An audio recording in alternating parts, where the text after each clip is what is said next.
La dénonciation de ce vendredi matin. Pour ce matin parfait, j'aimerais dénoncer cette espèce de propension à la corruption qui devient de plus en plus ancrée. C'est une institutionnalisation consacrée du bakchich. Je prends ici une illustration au travers du concours du barreau qui doit se tenir lundi prochain, le 16 mars. Déjà, parfait, les frais de dossier, c'est 80 000. Frais de dossier? Oui, la constitution du dossier. Les frais, c'est 80 000. Dans le contexte actuel de précarité économique, c'est déjà assez un problème éprouvant pour le plus clair des familles. 80 000. Et maintenant, il y a une lettre de parrainage qu'il faut d'un devancier dans la charge, un avocat confirmé depuis au moins 5 ans, qui doit vous parrainer, ce qui n'est pas une mauvaise chose en soi. On retrouve ça ailleurs, etc., et dans d'autres magistères. Mais le problème, c'est que, toute proportion gardée, on dit qu'il faut débourser dans les 300, 350 000. J'ai même vu pour faire quoi? Une personne qui parlait, qui disait qu'elle a donné 500 000. Ah, pour l'avocat justement, incroyable. Parrainage. Finalement, on ne comprend plus où va le pays. La corruption à ciel ouvert.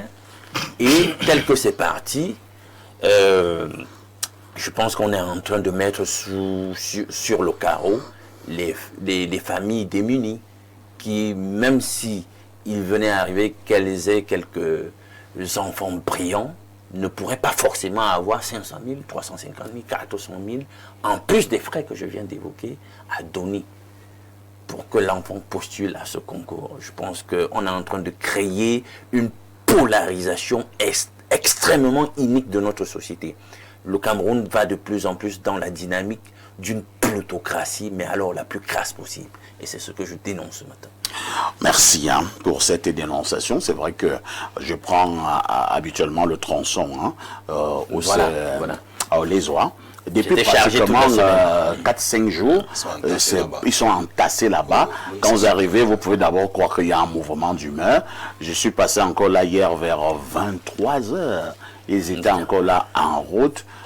Parce qu'il fallait déposer des dossiers, ainsi de suite. Maintenant, je n'avais pas toutes les informations, Alain, que vous venez de donner là, la préparation du dossier, c'est dans les 80 000. Maintenant, pour avoir un parrain, non, un avocat qui est doté d'une expérience reconnue, il faut parfois encore aller débourser de l'argent là-bas, des centaines de mille, pour que le gars vous signe le document. Docteur Walter Shaw, je vous passe d'abord la parole. Il y a un risque. Le risque est que certains candidats, pourtant brillants, qui n'ont pas tous ces moyens, peuvent donc rester sur le carreau. Oui, parfait. Ici, j'ai écouté le bâtonnier de l'Ordre des avocats du Cameroun à une chaîne concurrence dans une émission qui se diffuse pendant 3 heures de temps. Je l'ai écouté. Maître Mba. Maître Mba Erimba, qui est mon frère Bamenda, passé sur Jindon Ouest. J'ai aussi mené mes investigations. J'ai compris qu'il y a un problème au barreau en ce qui concerne les concours. Parce que Maître Mba Erimba avait la peine d'expliquer aux téléspectateurs pourquoi on doit donner 80 000 pour les frais du dossier. Mais c'est énorme. Il dit que bon, l'État demande, c'est-à-dire que le ministre de la Justice demande sa part des frais et tout ça. Donc, c'est quoi ces histoires-là? En fait, il y a une charge qui dit que le ministère de la Justice doit supporter tel pourcentage de charges et le barreau doit prendre ce qui est petit pour organiser les examens. Il faut augmenter donc le prix. Donc voilà la raison de ce que Erimba. Ce n'est pas un service public. Je ne comprends pas. Je suis passé ce matin, ils sont entassés là. Parfait, ici. J'ai travaillé dans un cabinet d'avocats quand je m'occupais de contentieux économiques à Bilibi. Je vous assure, le barreau a dit que par cabinet, il faut 3 stagiaires. Aller dans les cabinets, voir comment ils recrutent plus de 10, 20, 30, 40. C'est-à-dire que même au sein du barreau, il y a un problème. Les cabinets ne respectent pas ce que le barreau dit. Le barreau ne respecte pas ce que le ministre de la Justice dit. Et maintenant, ça devient une histoire de corruption, comme Alain nous dénonce là. Moi, j'ai aussi des cas en main. Ce n'est pas parce qu'on a l'émission, j'ai des cas en main.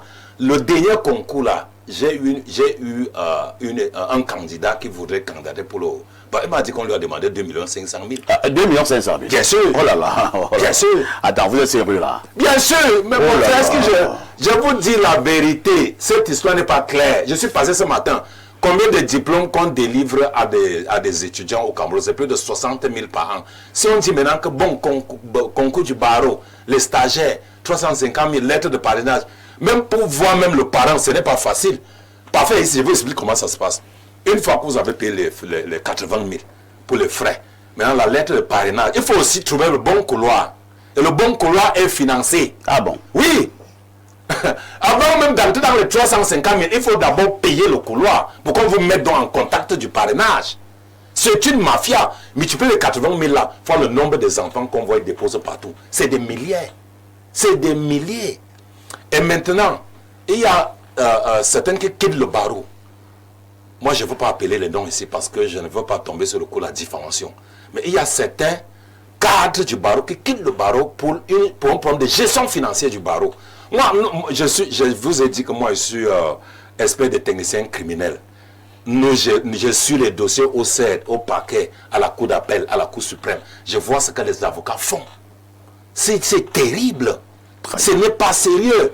Je crois que nous devons interpeller ici le ministre de la Justice, pas faire ici. Parce que ça va amener à une crise qui peut même toucher de manière macro le secteur judiciaire au Cameroun pour savoir est-ce que les avocats ils sont encore crédibles. Merci. Merci. C'est donc une dénonciation sérieuse que nous posons sur la table ce matin. Mohamed Ali, vous qui êtes encore plus jeune, lorsque vous suivez ce genre de choses, ça donne froid au dos. Il y en a qui ont fait de brillantes études, parce que ne pensez pas qu'au Cameroun, il y a simplement des jeunes qui sont là pour prendre le banga et tout ça. Non, il y a des jeunes Camerounais qui sont consciencieux, qui sont brillants, qui ont mené des bonnes études, mais à cause de ces blocage. Il a voulu être avocat, il ne sera jamais avocat. Pas parce qu'il ne mérite pas, mais parce qu'il n'aura pas eu tous ses moyens financiers, il n'aura pas eu tous ses parapluies, ainsi de suite. Alors, que fait le ministère de la Justice? En fait, monsieur Parfait, ici, pour nous les jeunes, c'est justement ces blocages-là que vous voyez qui créent des frustrations. Au ministère de la Justice, quand on appelle un ministère de la Justice, en fait, on a tout dit dans le mot. Justice. S'il y a la justice, l'équité dans la dénonciation, M. Alain Douk ne serait pas venu aujourd'hui nous parler de cette affaire de barreau. Maintenant, M. Parfait, ici, les responsabilités sont partagées. Quelque part, nous aussi, les parents, c'est-à-dire, je parle de vous qui êtes nos parents, vous avez un jeune à la maison, il reste. Il a sa licence, par exemple, en droit, il reste à la maison.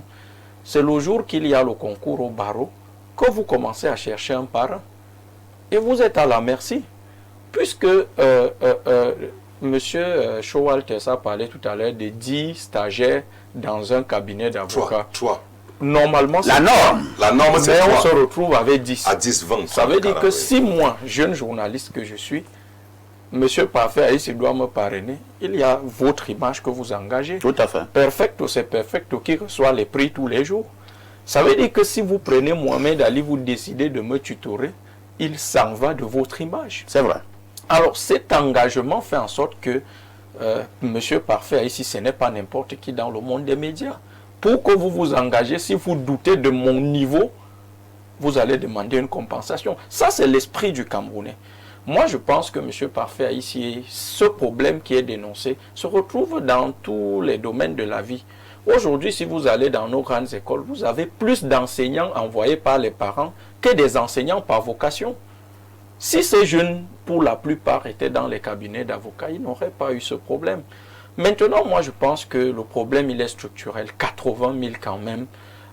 Moi, j'ai fait des concours, donc je sais de quoi je parle. Parfois, vous en faites 2, 3 pour échouer.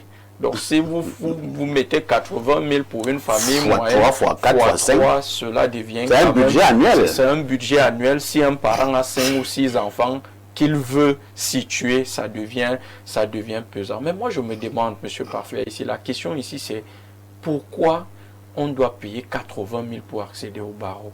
pour faire le dossier, on va vous dire. Parce que si vous demandez au baron, on va vous expliquer, comme parlait M. Showalters, des pourcentages, des responsabilités, qui doit assumer quoi. Eric Mba, maître Eric Mba, il parlait, bégayait beaucoup. Hein. Oui, il bégayait beaucoup, il avait la peine. Donc il n'a pas convaincu. Il n'a pas convaincu. Le problème, M. Parfait, ici, je dis encore que on ne devrait pas payer autant d'argent pour accéder à un concours. En même temps, moi, je pense qu'il y a une contradiction entre la politique du chef de l'État et ce qui est appliqué sur le terrain. Parce qu'on ne peut pas parler d'une jeunesse qui n'a pas les moyens, des familles camerounaises qui souffrent chaque jour. Moi, je vous parle, moi, je suis un jeune Bororo. Il y a même des parents, nous, par exemple, chez les Bororo, il y a même des familles où on ne connaît pas la valeur. Vous allez m'expliquer en Foufoldé comment à votre père que vous voulez devenir avocat. Il ne va pas comprendre. C'est-à-dire c'est vous-même, le jeune, qui devez vous battre pour trouver les moyens pour faire le concours. Et chaque année, le prix de l'huile augmente. Le prix des concours aussi augmente. Moi, je me demande aussi si on importe peut-être quelque chose de Russie ou d'Ukraine.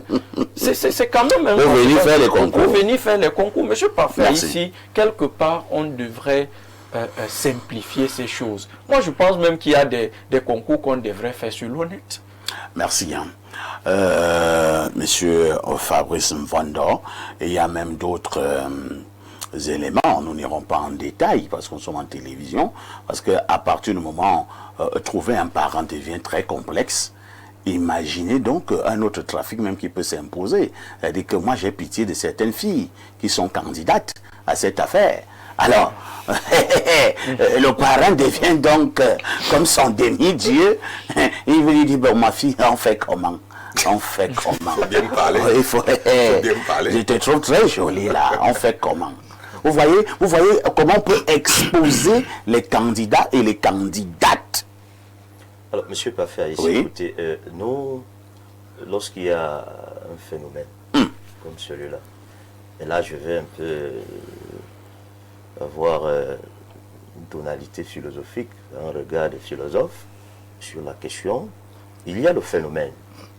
Lorsqu'il y a le phénomène, on fait la phénoménologie, herméneutique, on va encore interpréter. Vous savez, dans une société, il y a des règles. L'ensemble des règles qui définissent le permis et le défendu, c'est ça le droit. Et la justice, c'est l'observation ou l'applicabilité de ce droit pour que la société fonctionne. Tout à fait. Au Cameroun, nous avons donc un ministère ou alors un secteur très délicat, la justice, qui en réalité, si on était dans la logique de Diogène, c'est la lampe de la société qui se place au-dessus de la montagne, qui doit éclairer. Alors, si déjà en justice, il y a le cancer de l'injustice, parce que ça c'est le cancer de l'injustice, ça devient problématique. Ça veut dire que pour un candidat, et nous sommes au Cameroun, il y a des secteurs, il y a des familles vraiment victimes de la pauvreté. Tout à fait. Alors, si au Cameroun, on demande à quelqu'un qui a fait des études, dans des situations parfois abracadabrantes, parce qu'il y a des étudiants, vous ne pouvez pas... C'est lorsqu'on a un peu eu, on a un petit salaire à la fin du mois, et qu'on a été étudiant, qu'on comprend les deux univers. Je vous rappelle qu'il y a des étudiants qui passent des nuits sans peut-être avoir le riz sauté ou du pain. Tout à fait. Mais qui se bat à composer, à étudier. Ah oui, il a la licence, il a ainsi. Quand on peut demander 80 000 à un étudiant pour postuler, parce que là, c'est de l'incertitude. Il n'est pas sûr. Il n'est sûr de rien. Il n'est sûr de rien. La probabilité même pour qu'il échoue, elle est plus grande. Elle est plus grande. Ça devient, on peut donc Parce dire, que c'est select. ce sont des pratiques malsaines. C'est comme si on a organisé volontairement une affaire pour estorquer de l'argent aux pauvres étudiants. Pratiques malsaines au sein d'une république.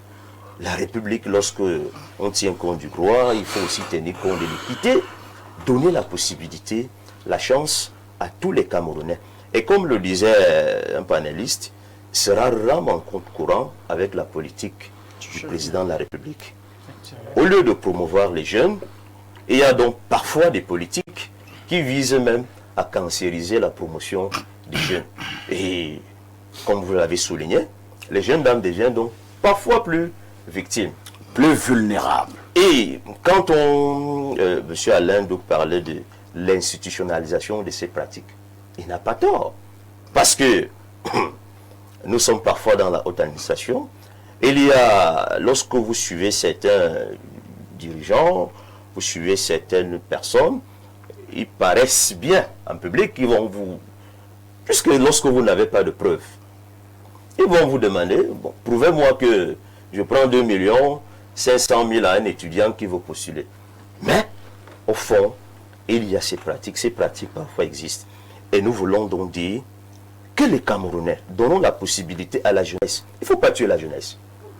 Parce que même sur le plan naturel, culturel, ontologique, vous êtes vieux, vous avez 20 ans d'expérience, vous avez situé vos enfants.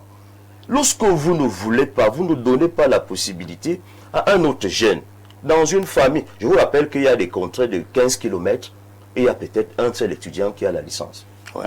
Un tel étudiant qui peut sortir cette zone, cette localité de la pauvreté. Vous avez même peur d'exagérer. Il y a des contrats de plus de 100 km. Il n'y a qu'un seul qui a une licence. Un seul qui a une licence.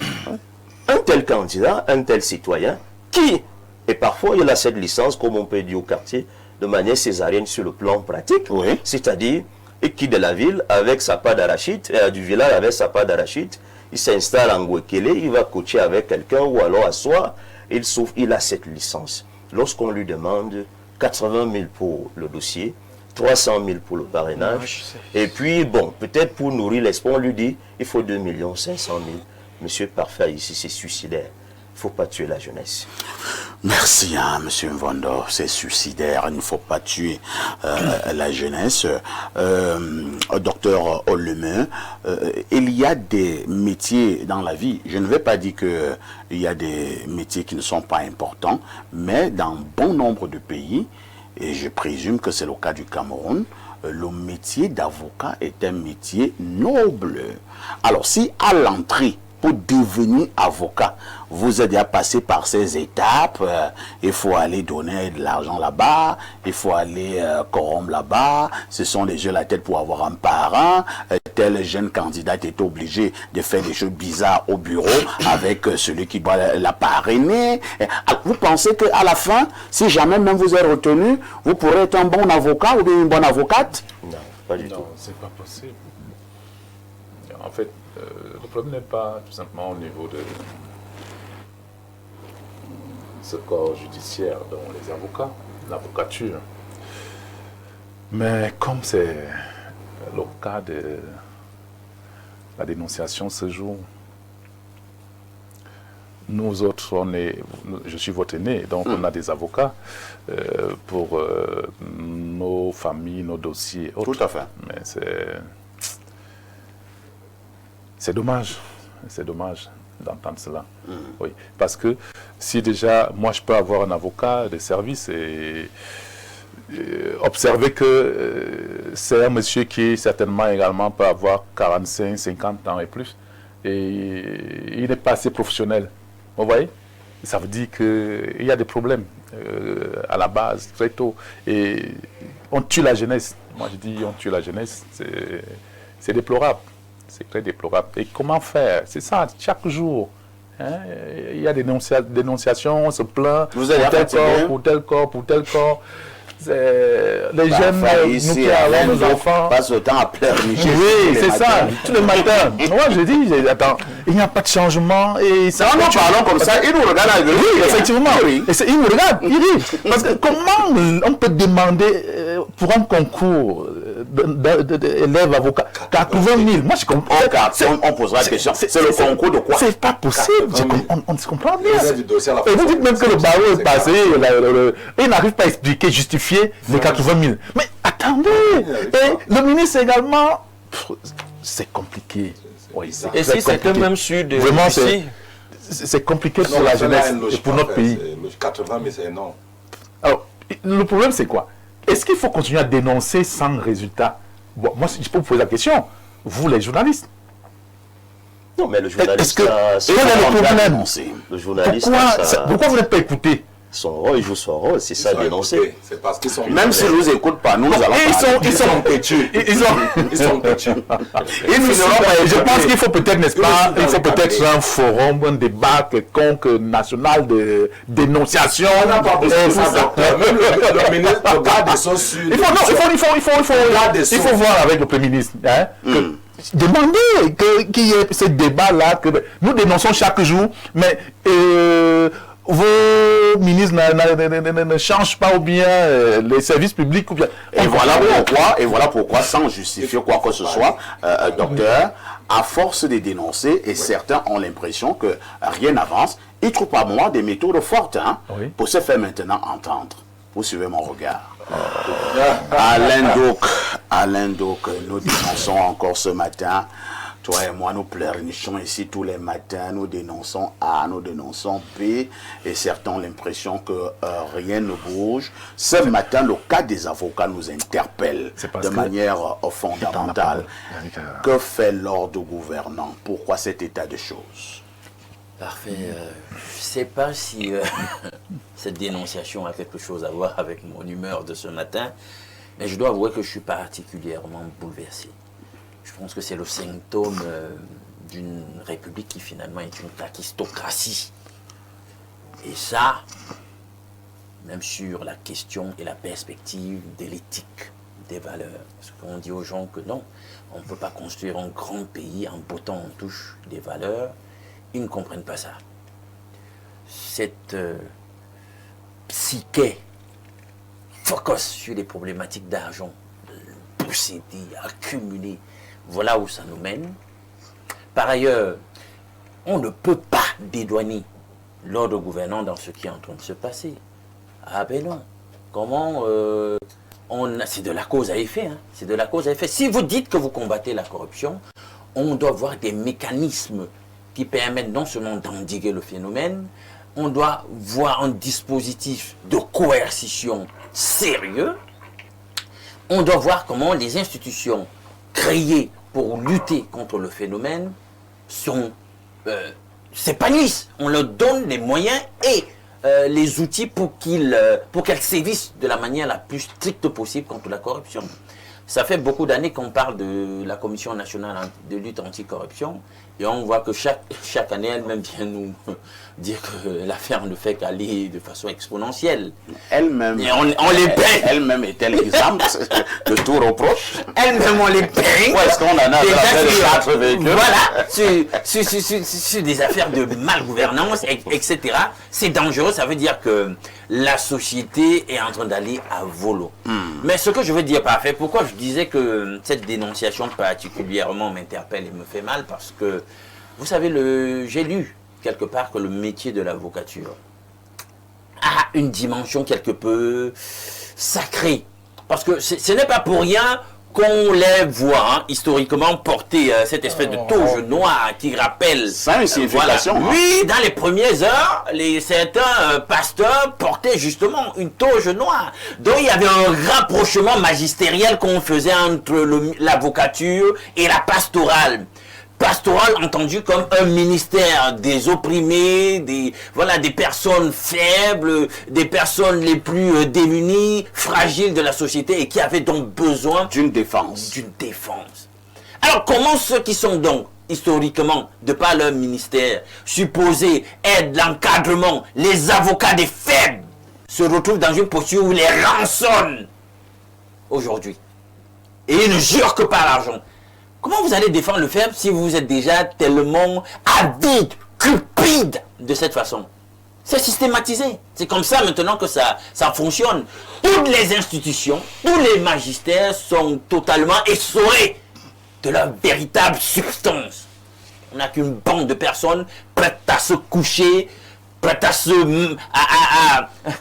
transiger sur presque tout, même sur les valeurs. Voilà la société dans laquelle nous sommes désormais. Et les avocats qui devaient être donc dans un tel marasme, dans de telles ténèbres, la lumière qui jaillit de ces ténèbres, pour dire non, ce n'est pas comme ça que la société devrait fonctionner et être organisée. Non, on doit reposer socialement sur le socle de l'équité, de la justice. Et j'entends par là, cette fois, justice en tant que vertu, en tant que valeur. C'est maintenant eux qui sont là en train de trucider la valeur en question. C'est une société totalement perdue. Perdue. J'ai honte de cette avocature. Je le leur dis ce matin. Si ça doit continuer comme ça, vous êtes parmi la honte. Vous êtes à compter au nom des hontes de ce pays, ce qui se passe là. Très bien. Parfait, et tu as bien fait de le dire. Parce qu'on parle d'argent, mais justement, tout le monde ne va pas payer. J'ai sacrément apprécié hein, ton axe là, de questionnement tout à l'heure. Justement, on va aboutir à toute espèce de chantage. Ouais. Quand on ne pourra pas avoir l'argent, voilà, comme les Camerounais sont d'ailleurs très belles, la nature l'a voulu ainsi, bah, il va passer à la casserole, je ne sais pas moi, comme ça, là, 10, 15, on les connaît, je connais les comportements. Il va tabasser ça comme ça. Bon. Le but, c'est que moi, dans un autre contexte, j'ai eu à solliciter l'aide de parrainage. On ne demande rien. Techniquement, on ne doit rien demander. Et si vous doutez donc de la moralité de celui que vous voulez donc m'autoriser, pour renoncer tout simplement. Pourquoi en arriver à cette mascarade? Merci Alain Douk. Vous êtes particulièrement très énervé ce matin. Oui, parfait. Mais vous avez raison. Oui, Dr Walter, en quelques secondes. Non, en quelques secondes, je ne prends pas 2 secondes. Je voudrais dire que cette émission, c'est une thérapie, ce n'est pas une mission. Parce que même le président public regarde. Ah, oui. On s'en fout si les gens disent qu'on doit dénoncer, on ne doit pas dénoncer. Les dénonciations sur ce plateau, on n'a pas besoin de vous dire les coups de fil qu'on reçoit après l'émission, après la dénonciation. Vous avez dénoncé une entreprise qui met à la disposition des agents de sécurité dans les entreprises ici au Cameroun. À la fin de l'émission, on a vu ce qui est arrivé, on a vu le changement. Je vous jure, je montais à la montée en rouge. Il y a un cordon de sécurité de cette société qui est venue me saluer. Ils sont venus me saluer, dire que vous faites un bon travail. Nous, on est là pour dénoncer, pour démasquer le faux. Vous ne pouvez pas prendre 80 000 en Camerounais pour les frais du dossier. Rien que pour le concours de la fonction publique, ça n'atteint pas 40 000. Il n'a même pas su de réussir. Il n'est même pas sûr de réussir. Il paye 40 000 lettres. Vraiment arrêtez. On démasque le faux et on dénonce. On doit dénoncer. Et c'est ici. Je vous dis que même le garde des Sceaux sur cette émission. Nous, on s'en fout de vos petits machins là. On doit également même dénoncer les avocats, n'est-ce pas, qui font... Tu l'as interpellé comme pour être, n'est-ce pas, ton conseil. Et bien après, il va prendre de l'argent chez la partie à Vest. Bien sûr. Oui, c'est donc c'est un avocat d'avoir entré de manière bancale. Vous voulez qu'il travaille comme ça. Il va travailler de manière tordue. Et c'est dommage. Voilà aussi, n'est-ce pas, a donné l'argent à une famille qui n'a pas vendu, je ne sais pas fait. J'ai vendu un terrain de 11 millions. La famille venait me voir. Je vais dire ce matin, pour ceux qui pensent que pour être un peu plus sérieux, que nous dénonçons et rien n'est fait. Non, c'est faux. C'est que nous ne pouvons pas vous dire ce qui est fait ici. Dans le cadre de cette rubrique, je vous assure, nous résolvons beaucoup de problèmes à partir de la dénonciation faite sur ce plateau. Lisons les nombreuses contributions de nos téléspectateurs à travers le monde. Bonjour, le Pentium 5 de la modération. J'évique depuis Douala. Parfait, notre pays est pourri. Il n'y a pas de place pour nous les jeunes dans ce gouvernement et c'est déplorable. Là, ce n'est que le barreau et les autres secteurs. Le copinage est maître suprême dans notre pays. Tout est fait pour ne pas laisser les enfants démunis d'espérer. Pourquoi ne pas donc s'immigrer compte tenu que la méritocratie n'existe plus dans notre pays? J'ai mal. Un autre message ce jour. Bonjour, la galaxie de la modération. Concernant la dénonciation, vous parlez souvent dans Mardi Entrepreneuriat que les jeunes doivent rester au pays. Avec ce qui se passe là, les jeunes ne vont pas traverser le désert. Comment? Pourtant, on peut lancer le concours sans les parrainages de manière juste et affecter les admis dans les cabinets pour des stages. Le professeur Mononjana va entrer... le professeur Mononjana avait dit, concernant sa maxime, on a écarté la norme et on a normalisé l'écart. C'est Adolphe depuis Eboaloa qui envoie ce message. Bonjour, parfait. Le premier avocat m'a demandé 750 000 et le deuxième m'a demandé 500 000. Je n'ai pas pu déposer mon dossier parce que je n'ai pas pu avoir cet argent. J'ai les larmes aux yeux. J'appelle le président de la République et son épouse de m'aider. C'est signé Sintat Salomon Honoré. Voilà un exemple clair, 750. Vous voyez, lorsque je lis ce genre de message, nous avons des larmes aux yeux. Parce que parfois, les gens estiment, hein, docteur Walter, que nous exagérons. Nous avons la culture de l'exagération. Voilà des cas. Oui, qu'on les déteste. Bon, tu demandes à un enfant normal, 750 000.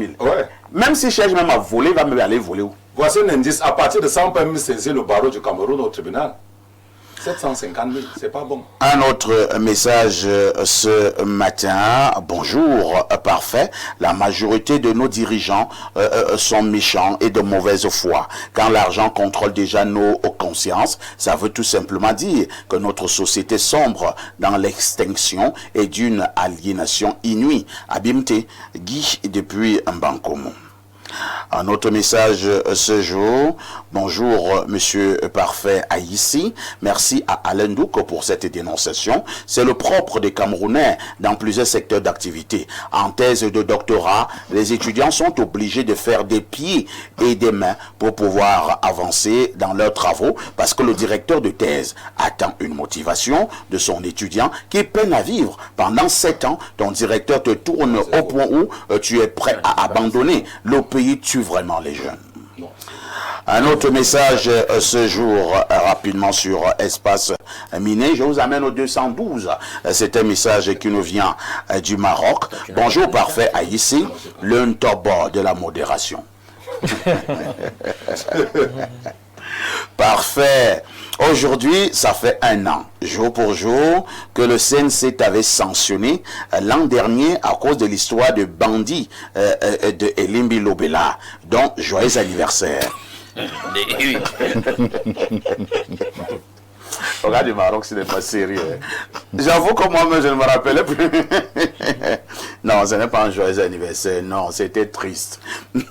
Autre chose, bientôt ce sera les premiers ans d'Alain Douk en tant qu'invité permanent. Tu sais que Alain Douk t'accompagne tous les jours, non? Nous aimerions, s'il te plaît, que tu le prennes comme ton consultant. Et tu ramènes Victor Eyada comme invité permanent. Alain Douk le mérite. Et surtout, inviter Alain Douk les dimanches sur Libre Expression, s'il te plaît. Inquiet. Ça peut être une bonne idée. Alors, il continue, hein. Il y a Pourquoi tu ne l'appelles jamais les dimanches, alors qu'il a tout le bagage intellectuel pour tutoyer les éminents invités? Tu as sûrement peur qu'il fasse les nerfs là-bas. Mais t'inquiète, ça va aller. Alain, promets aux téléspectateurs que tu ne t'énerveras pas. Dis-nous ce que tu en penses, parfait. À lundi 10h. Notre ami du Maroc, c'est compliqué. Un autre message, hein? Bonjour, parfait, que ce concours doit se faire comme à l'ENAM et enseigner à l'ENAM, les avocats ne sont pas difficiles à enseigner plus que les magistrats. Quel parent parfait! Le parent qui sera en train d'apprendre au futur avocat à déménager sans payer le bailleur. Parfois ici, à Douala, les bailleurs écrivent sur les portails maison à louer, sauf aux avocats. Les avocats sont des malhonnêtes. Monsieur Mvondo a bien développé la situation des jeunes universitaires. C'est Alain de Douala. On ne dira pas que les avocats sont des malhonnêtes. Hein. Disons que certains avocats sont malhonnêtes. Alors, prenons 2 dernières contributions très rapidement ce matin. C'est une kyrielle de messages. Simon-Pierre Donkoa, bandit ceci. Bonjour, El Perfecto. Il y a tout un panel. Concernant la dénonciation, Perfecto, c'est de la criminalité. Je dis bien, c'est des criminels qui viennent pour désacraliser le sacré. Perfecto, c'est même là une forme personnifiée de la pauvreté. C'est dégoûtant. Oh, c'est dégoûtant. Bonjour, le maestro de la modération concernant la dénonciation. Je suis très énervé, très énervé. Nous, enfants de pauvres, qu'est-ce qu'on doit faire? Nous avons des diplômes qui pourrissent dans les maisons. J'ai mal, vraiment mal. Je ne comprends pas pourquoi ces vieux détestent autant les jeunes. C'est Marie-Claude depuis Douala. Moi-même, j'ai mal. 10h, 11h52, c'est bien de regarder la télé.